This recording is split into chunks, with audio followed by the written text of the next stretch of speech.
117번째 시간으로 한 번 구원은 영원한 구원인가요? 요거를 우리 이 주제를 가지고 함께 말씀 나누도록 하겠습니다. 이와 비슷한 주제를 우리는 금요기도회 때 아마 몇 차례 우리 예정론과 또 우리 장로교회 교리 가운데서 여러 차례 이런 부분들을 말씀을 했는데, 그거와 연관이 되어서 아니 믿을 때에 교회 안에서 그대로 어렸을 때부터 신앙생활 했고 주일뿐만입니까? 수없이 많은 설교를 들어하고 또 우리가 또 교육과 양육도 교회 안에서 받기도 하고 또 개인적으로 가정적으로 교회 집안에서 성경을 묵상한다고 하고 하나님의 말씀이 내 인생의 최고의 가치라고 고백하는 우리 그리스도인들이 때로는 저 사람이 구원받은 사람인가? 우리가 그렇게 생각하는 경향들이 있어요. 누굴 보고? 나를 보고 그렇게 생각하면 정말 감사한 건데, 왜냐하면 나 자신을 돌이켜보면 되는데, 문제는 뭐냐면 진짜 그 옆에 누군가를 보면 저 사람 때문에 내가 진짜 믿을 맛 안 난다라는 그런 생각들이 가끔씩 있습니다. 아니 어떻게 목회자가 저럴 수가 있지? 아니 어떻게 장로가 저럴 수가 있지? 어떻게 교회 안에서 막 30년 40년 설교를 하면 아멘하고 응답하면서 그렇게 살아가고 그렇게 막 잘 믿는 것처럼 보이는데, 진짜 결정적이고 중요할 때에 진짜 온데간데 없이 구원받지 못한 사람보다 더 못한 사람처럼 그렇게 살아가는 그 언행들을 보면서 정말 선하게 살고 내가 구원받은 자로서 하나님 말씀 중심대로 살아가려고 할 때에 굉장히 사실 자존감도 떨어지게 되고요. 우리가 상처도 입게 되고 또 더불어서 신앙 자체가 회의스러울 때가 가끔씩 있습니다. 그렇지 않나요? 왜 우리가 이런 질문들을 하는가? 대부분 장로교에서 강조하는 한 번 구원받으면 영원한 구원이다. 이 교리가 우리 장로교의 교리거든요. 저도 믿어요. 저도 결론적으로 한 번 구원받으면 영원한 구원인가? 아멘. 이 장로교의 교리 중에 대표적인 교리가 한 번 하나님께서 구원 선택하신 자는 그가 구원에서 이탈하지 않는다. 저는 이 하나님의 전적인 주권과 은혜를 믿는 사람이고 또 장로교의 목사이고, 그 장로교의 교리가 아니라 성경 전체를 볼 때에 그래 구원이 취소됐다가 하면 잘하면 또 하나님께서 구원을 허락하셨다가 또 취소됐다가 허락됐다가 이게 과연 구원일까? 그러지 않는다고 봐요. 그리고 그런 관점으로 저는 성경을 보고 있고 성도님들에게 그렇게 설교를 하고 있고 가르치고 있습니다. 최소한 우리가 장로교 교인이라면요, 내가 구원받은 것에 대해서는요, 한 번 구원받은 하나님의 백성들은 구원의 취소가 없다라는 것은요, 우리가 이거는 확실하게 갖고 있는 거예요. 근데 문제는 뭐냐면 내가 그렇게 선한 삶을 살려고 하고 몸부림치지만 때로는 그런 사람들을 보면 진짜 회의스럽고 진짜 믿고 싶지도 않고, 진짜 이게 구원받은 사람이 진짜 한 번 구원받으면 영원한 구원이 이게 맞는가? 이런 의심과 회의가 누구는 왜 안 들겠습니까? 여러분, 이런 생각이 혹시 오늘 이 2022년도 끝자락에 오늘 이제 우리가 이 금요기도에 참석하여서 말씀을 듣고 계신데, 혹시 내가 그런 의문이나 그런 회의가 들고 계신 분은 한번 어떤 분이실까? 분명히 그런 분들은요, 누구보다도 하나님 말씀대로 살려고 몸부림치시는 분일 거예요. 어느 누구보다도 진짜 그런 삶을 살려고 내가 완벽하진 않지만 정말 하나님 말씀대로 살려고 노력하고 부단히 나를 쳐서 복종하려고 하는 사람임이 틀림이 없을 겁니다. 그런데도 불구하고 세상에서 그리스도인이라고 말하지만 세상 사람들보다 더한 타이틀은 목사고 타이틀은 장로고 권사이지만 오히려 하나님의 영광을 떨어뜨리는 그런 사람들의 언행을 보자면 진짜 구원받은 사람이 맞을까? 어떻게 저런 사람이 구원받은 것이 하나님께서 구원받았는데 천국까지 프리패스를 해줄까? 이런 여러분 생각들이 듭니다. 저도 가끔씩 그런 생각이 들어요. 그럴 때마다 때로는 화도 납니다.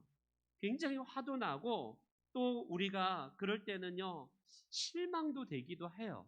사람을 보면서 실망하기도 합니다. 그런 분들이 계시다면 오늘 이 짧은 시간이지만 함께 이 말씀에 대한 부분들을 함께 우리가 나누기를 원해요.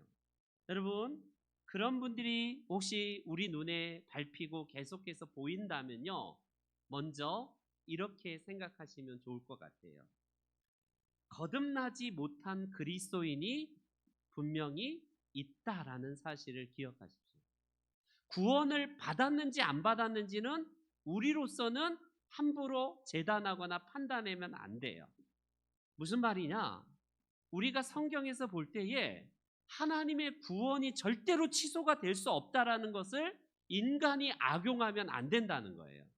하나님의 전적인 그 관점에서 한번 구원받은 사람은 영원하다는 것이지, 내 관점에서 나는 구원받았으니까 야호 마음대로 살아도 되는구나, 그걸 지금 하나님께서 무슨 우리들에게 허용하는 그런 것들이 전혀 아니라는 겁니다.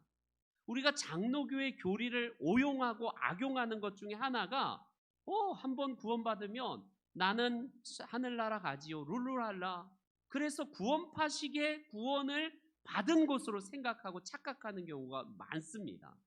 여러분, 이거는 인간의 관점으로 해석하면 안 되고, 제가 말씀드린 하나님께서 선택하시고 하나님께서 한번 구원받은 자는 영원한 구원이라는 것은 하나님 관점에서 볼 때 그렇다는 거예요.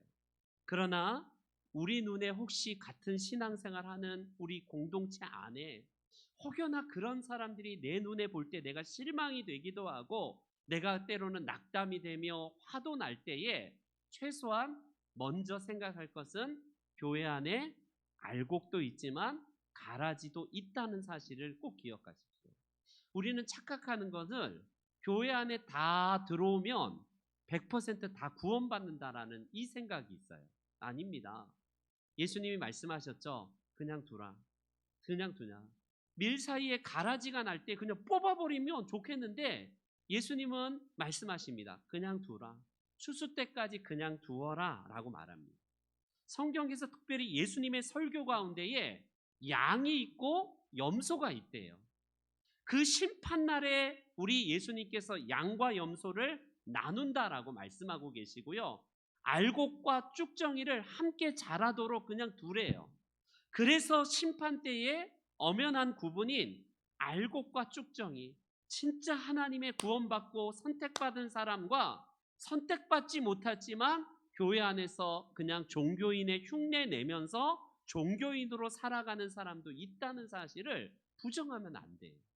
그렇기 때문에 우리가 왜 낙심이 되는가? 다 구원받았다라고 착각하기 때문에요. 목사님들은 무조건 구원이다. 여러분, 누가 그렇게 말하나요? 우리의 타이틀이 구원을 보장하지 않는다는 겁니다.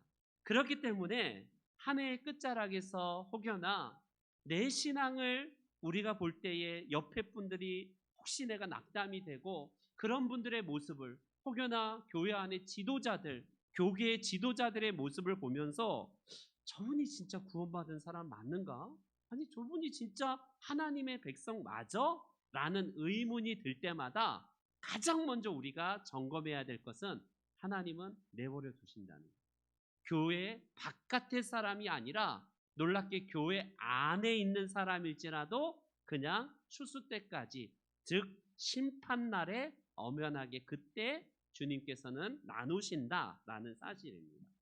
그리고 더 나아가서 두 번째 생각해야 될 것은 무엇이냐면, 여러분, 구원은 이미 예수 그리스도의 은혜로 이루어졌지만 이루어져 가고 있는 성화의 과정이 남아있다라는 사실을 기억하십시오. 우리가 아이를 낳는 순간에 아이가 바로 그냥 탁 해서 저를 낳아주셔서 감사합니다, 이런 애가 있나요? 어느 정도의 자라나는 과정이 필요합니다.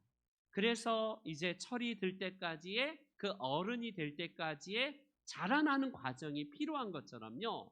그게 교회 연수에 따라서 성숙도가 비례하지 않는 거예요. 직분에 따라서 우리 신앙의 성숙도가 같이 가지 않는다는 겁니다. 그렇기 때문에 우리는 뭘 생각하냐면 신분, 직분 이퀄 성숙도. 교회 안의 신앙의 연수 곧 그것은 신앙이 성숙한 사람. 여러분 이런 공식은 다 내려놓으셔야 됩니다.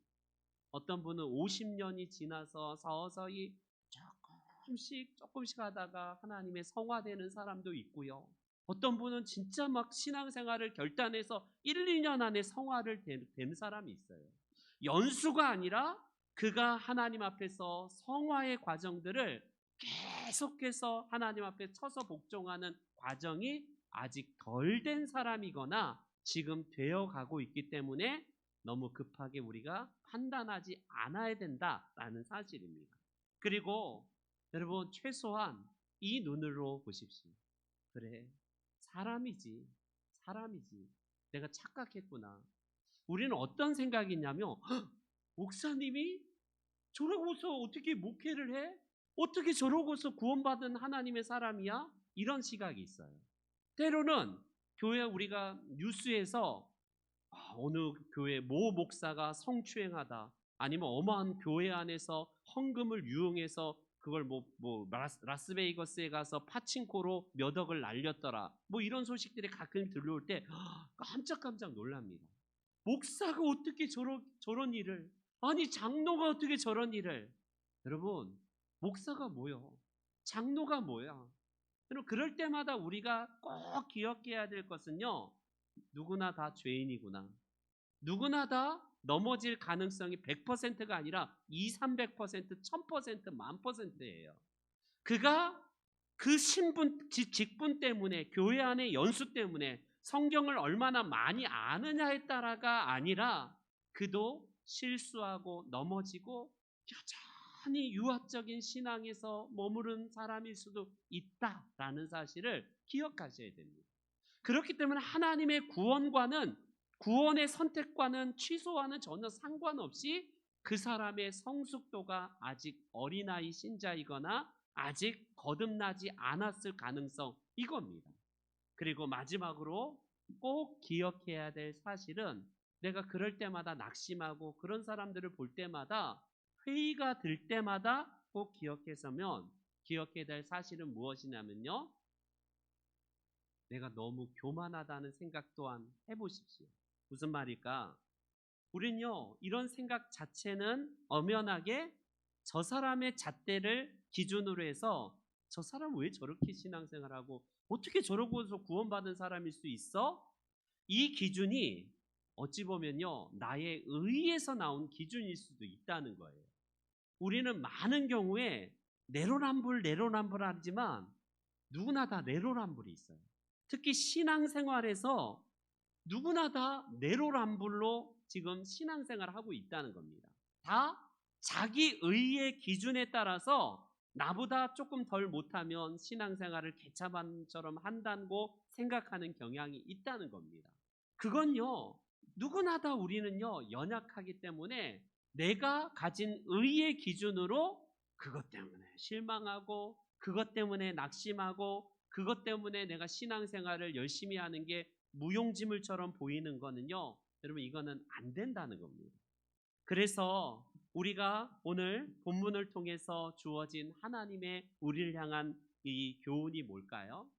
1세기 교회 안에는 똑같아요. 오늘날의 교회와 똑같습니다. 어떨까요? 교회 안에서 흔들리는 사람이 속출합니다. 아니, 내가 신앙생활 한다는 의미가 굉장히 회의적일 수도 있어요. 그 누군가는 구원받았다고 하지만 대충 그냥 신앙생활해도 죽을 때까지 그냥 악인이 번성하고 잘 된다라고 생각하기 쉽습니다. 그런데요, 꼭 기억하실 사실은요, 사람은 변화가 그렇게 참 어려워요. 성숙하는 과정들이 정말 오래 걸립니다. 차라리 아이 때부터 육신의 자라남들은요, 눈에 보이게 이제 자라나고 아이들 키도 크고 이제 몸무게도 개월수에 따라 막 늘어나고 이제 그 균형이 잡혀가는 걸 보이는데, 신앙이 가장 자라는 게 너무너무 오래 걸려요. 그러지 않나요? 아니, 저분 정도 되면 진짜 초보적인 유아적인 우유 마시던 신앙이 아니라, 젖을 빠는 신앙이 아니라 이제는 고기 정도로 너끈하게 소화할 정도로 왕성한 하나님의 그 말씀으로 정말 체계적으로 잘 자랄 수 있는 그런 사람이기를 기대하는데, 그러지 못한 경우가 얼마나 많은지요. 여러분, 그렇기 때문에 우리는 끊임없이 하나님 앞에서 교육을 받고 훈련을 받으라라고 하는 이유가 거기에 있어요. 우리 1세기 당시에 오늘 고린도 전서뿐만 아니라 고린도 교회뿐만 아니라 이런저런 교회도 똑같습니다. 흔들리지 말고 항상 주의 일에 더욱 힘쓰는 자들이 되라. 아니, 내가 더욱더 힘써서 주의 일을 잘하고 있는데 옆에 사람 보니까 내가 힘쓸 이유가 없는 것처럼 보여요. 낙심이 됩니다. 수고하는 것 자체가 허무해 보일 때도 있어요. 그렇기 때문에 하나님은 오늘 본문을 통해서 너희가 주 안에서 너희 수고가 결코 헛되지 않은 줄 안다라는 사실을 우리 주님께서 사도 바울을 통해서 주시는 겁니다. 우리 장로교의 예정론, 하나님께서 태초부터 구원받을 자와 구원받지 못할 자를 하나님께서 예정하셨다라는 것과, 한 번 구원받은 사람은 천국까지 영원히 인도해 가신다는 장로교의 마지막 교리, 성도의 견인, 그러니까 끝까지 한 번 구원받은 사람은 하나님은 그를 구원해서 이탈하지 않도록 끝까지 천국까지 인도하신다. 이게 얼마나 놀라운 하나님의 주권적인 우리를 향한 구원이십니까? 그런데 그걸요, 우리 하나님의 전적인 구원의 은혜로 우리가 봐야 되지, 내 관점에서 하나님은 내가 마음대로 살아도 어차피 한 번 구원받은 사람은 천국이라는데, 그래, 그냥 내가 믿고 싶은 대로 믿고 내가 적당하게 타협하면서도 나는 구원받았다라고 하면서 그런 사람도 과연 천국일까? 저는 천국 못 간다고 봐요.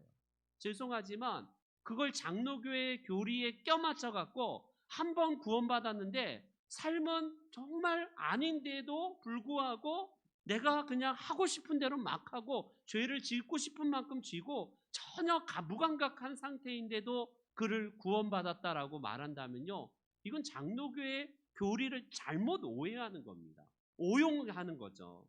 그래서 자기 멋대로 살아가는 신자는요, 그가 그 행위로 열매로 나타난다라고 하지 않습니까? 너희 열매로 알리라라고 예수님도 말씀하십니다.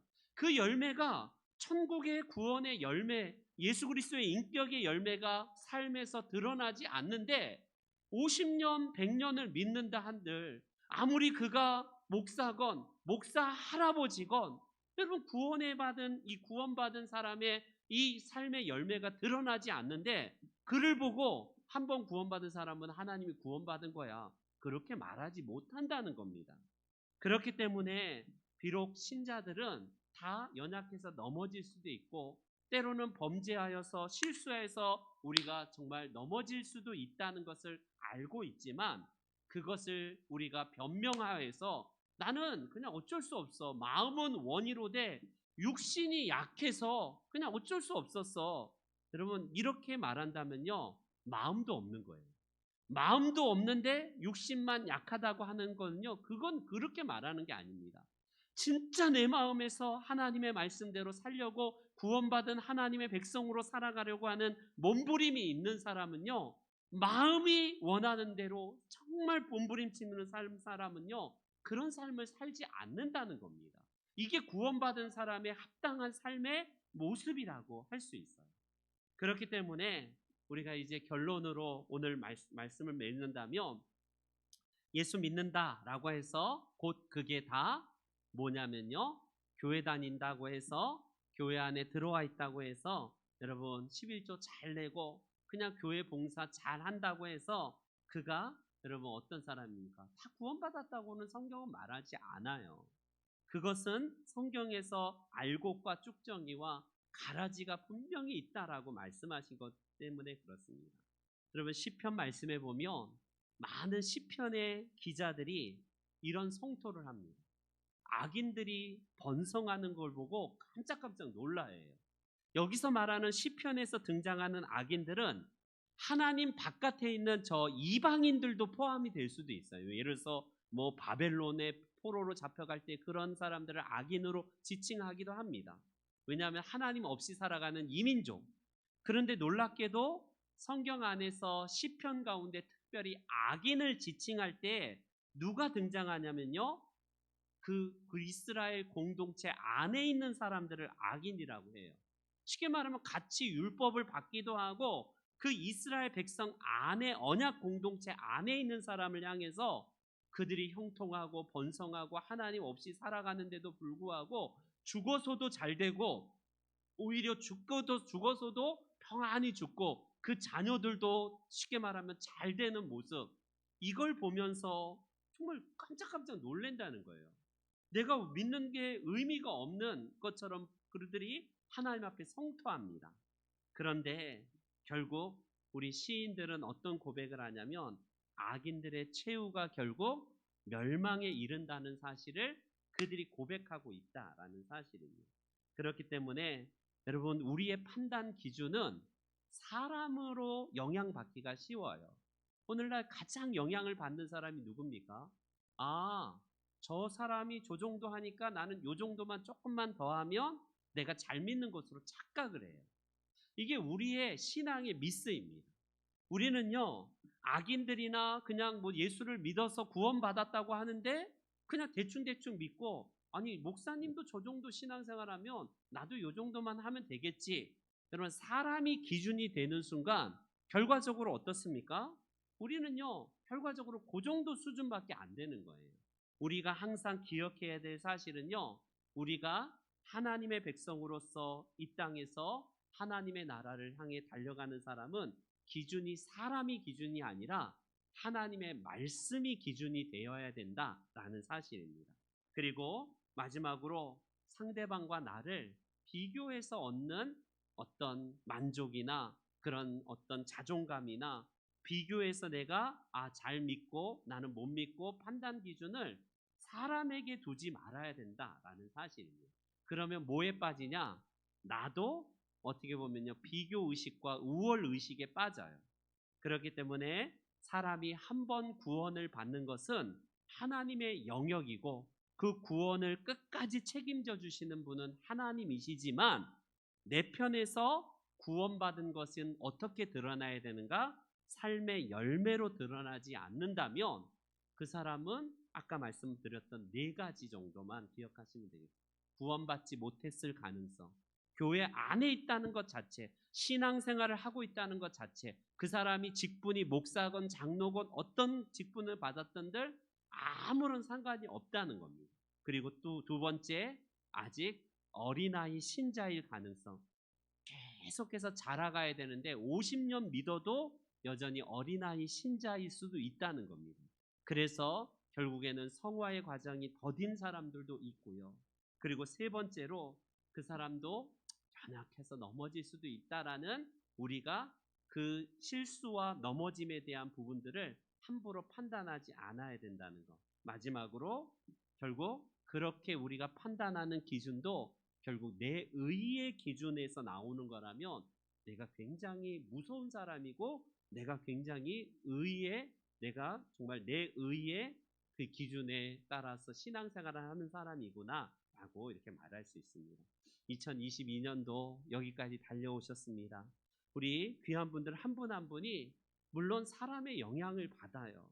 열심히 하는 분들을 보면서 나도 그게 같이 함께 그 열심히 전염이 되어서 같이 함께 막 우리가 시너지 효과가 나기도 합니다.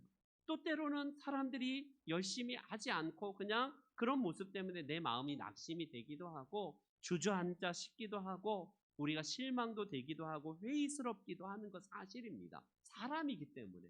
그러나 우리가 그런 사람들 때문에 내가 낙심이 되고 내가 진작이 되기는 보다는 먼저 그러면 내가 먼저 그런 사람으로서 교회 안에서 하나님 앞에 서는 분들이 되기를 원합니다. 기도에 있어서 특별히 금요기도회가 그런 분들로서 더욱더 많아지길 원하고요. 우리 교회가 더욱더 하나님의 구원받은 자답게 우리의 삶에서 삶의 열매가 맺히는 우리 귀한 교회와 우리 귀한 성도님들 다 되시기를 주의 이름으로 축원합니다. 아멘. 우리 이 시간에 찬송 드리겠습니다.